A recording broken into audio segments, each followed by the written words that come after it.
Happy Saturday, Risers. Saagar and I are back to take another look at some of our favorite segments from the week. We had, of course, a lot of amazing guests this week. We had Kevin Cirilli from Bloomberg News. He joined us twice to talk about the economic impact of the coronavirus pandemic. We had another update on the primary preferences of college students from our friends at College Pulse. And journalist Blake Zaff hopped on the show to talk about what the Democratic primary means for the party's future. So speaking of the future of the Democratic Party, our good friend Cenk Uygur from the Young Turks joined us this week to talk about how the media and the Democratic establishment propped up Joe Biden's candidacy. And he shared an interesting theory that neither Biden or Bernie Sanders will be the Democratic nominee by the end of the race. Let's take a listen. Yeah, I think there's an excellent chance that he even gets replaced by the convention because the establishment knows what kind of shape he's in more than we do. That's why his staffers hide him. They even said it to the press. They said, we don't let him do afternoon events. Jesus. I mean, that's how incompetent our candidate's going to be, that his own staff's like, well, you don't want to let him out in the afternoon. And they're asking that he be seated instead of standing in the debate. They only let him speak for 7 minutes at a time. And he goes around not only fumbling answers, not completing sentences, but randomly yelling at every voter and telling them not to vote for him. There's an iceberg straight ahead, and everyone who points out the iceberg is then yelled at by the mainstream media, who says, no, get in line, comply, it must be Biden.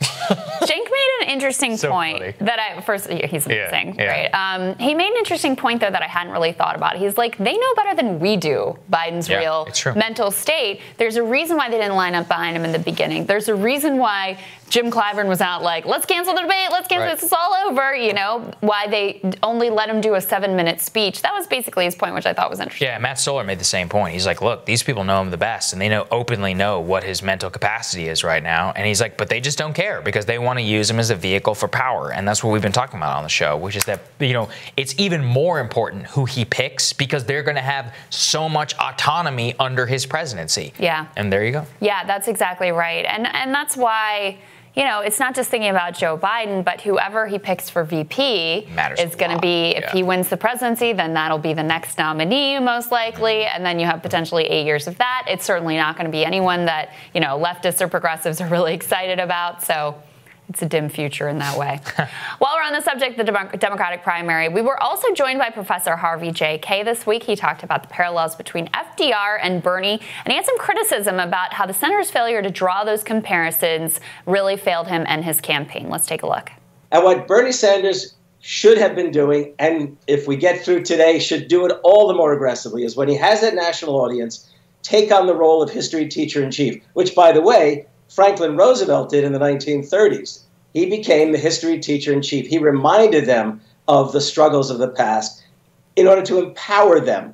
And especially in the debates, he could have said to the moderators, you know, I have a more important question to ask. How can it be, as I stand here with these other candidates, that they are so willing to turn their backs on the greatest tradition of the Democratic Party and the promise and legacy of the greatest president of the 20th century and the leader of the Democratic Party that we all love? They turn their backs on it. It's time for us to decide, are we Democrats or are we lukewarm Republicans?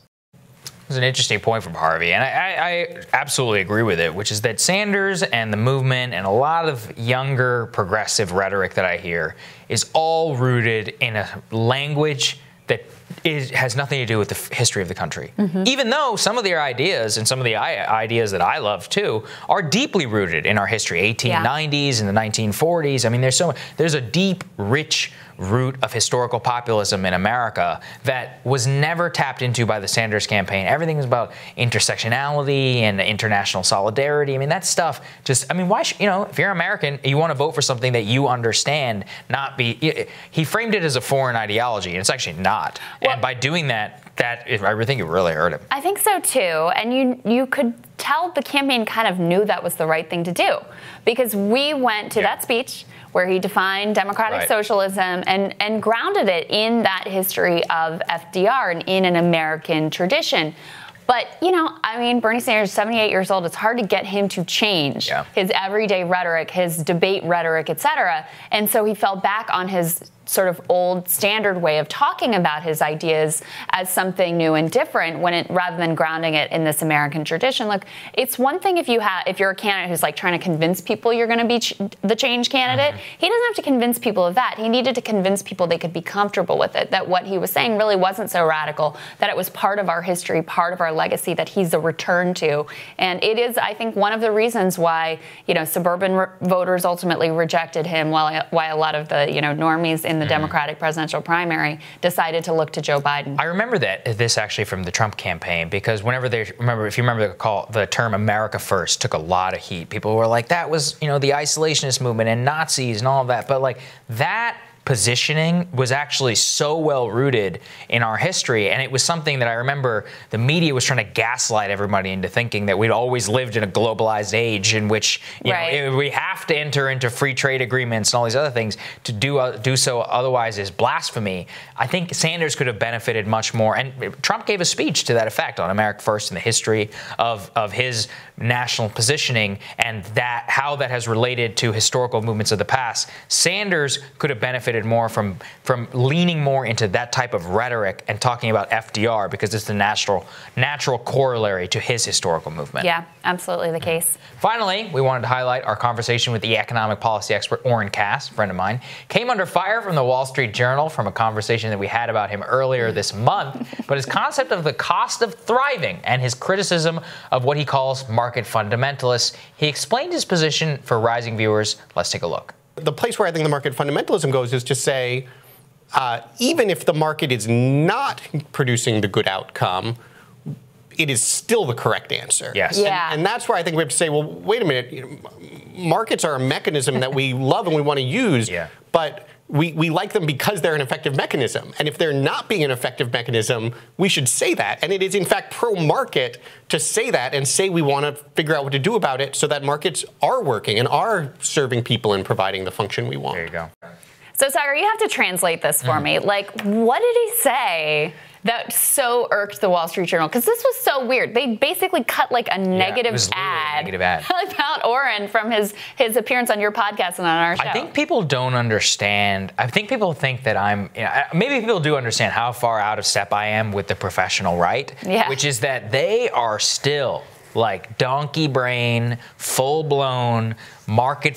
They literally believe, and what Oren was talking about is even if the market is producing bad outcomes, that it is such a supreme being that it must be preserved, because to do otherwise would mean government intervention or basically they are so wedded to that idea that the market always delivers in the long run and all of that they cannot stray from it whatsoever. So him calling out market fundamentalists, they get very upset because market fundamentalism to them is all about worshiping the free market, but it's also all about worshiping our current state of our economy and of our society. And so many of the things that I talk about lower wage workers and middle class workers, that there's more to life, that government policy should be geared towards non-economic outcomes like making sure that you and your family can thrive, is not the same thing fundamentally as whether the GDP is rising by another 0.01 versus 0.02%. Those types of things are just blasphemy to a whole host of people who raise a lot of money propagating these ideas and who really believe it. It's in their DNA, their political DNA, to fight back against people like Oren and I, and to call us secret Democrats and progressive and all of that stuff. And so that's why he irked them. But I'm glad I have this show to give him a platform. Well, it's funny because in a crisis situation like we're facing right now, when market fundamentalist types suddenly are faced with their own families personally being impacted, suddenly the market goes out the window. Please. But when it's other people getting screwed, no problem. Let's just let the free market do its thing. It's happening right now. I've been on Twitter, I've been very vocal about how we need more testing, about how we need government, more public policy, more public health policy. There are these like Freedom Caucus guys. I know these people who are like, oh gosh, he's blowing this thing out of proportion. This is ridiculous. And I'm like, just try. I snarkily tweeted back. I was like, I'm trying to put myself in the mind of somebody who looks at a global pandemic and is like, you know what we need? Less public health policy. Yeah. That's what we just need. Let the free market do its thing. Sure. I mean, we'll have more test kits when the supply and demand curves intersect. That's right. it's going to work out well. That does it for us. We'll be back later today with our recurring segment breaking down the week that was in media mess-ups. And tomorrow we're going to be back for another round of #RisingQs. We'll see you guys then.